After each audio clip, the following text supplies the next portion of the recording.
Түзүчүлөрүнү яңа шартларга жайлашырга үйрөтөлөр. Бүгүн Казанда узган учурашууда цифрлы иктисад эскроу счетлар турында сөз барды.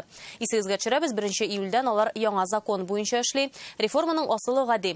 Мындан соң көп фатирлы йортларны халыктан жыйылган акчага түзүү тыйыла.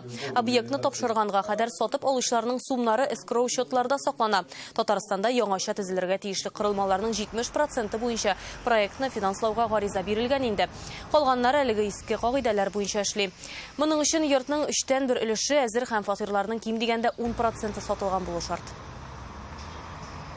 М7 трассасының Яшел-Үзән районы өлешендә юлны төзекләндерә башладылар. 17 чакрымлы участок берничә тапкырга иркенәячәк.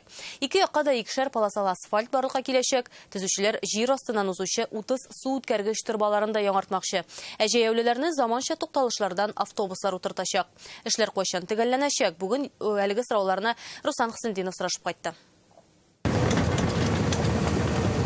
Birdəşlər indi iyul ayında başlanğan yağmur yağına qaramasdan birdə texnika işləvini davam etə, hər kim öz xidmətini başqara, çünki vaxtında sroklarga өлгөртергә кирәк.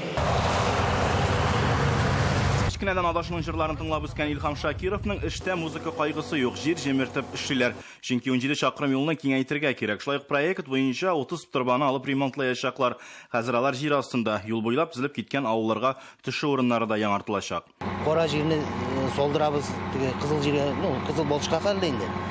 Бу чернозем дип әйтәбез. Аннары үстеннән грунт салына инде, теге основание була инде юлның. Яңартылган юл иң беренче чиратта автомобиль ташкынын тизләтәчәк. Юл киңәйтеләчәк. Бер якка 2 полоса, икенче якка 2 полоса булачак. Юлда безнең барьерный ограждениялар булачак 3 километр. Һәм шул ограждениялар инде 2 потокны айырачак. Бу нәрсә бирә безгә безопасность движения бирәчәк һәм тизлеге машиналарның артачак.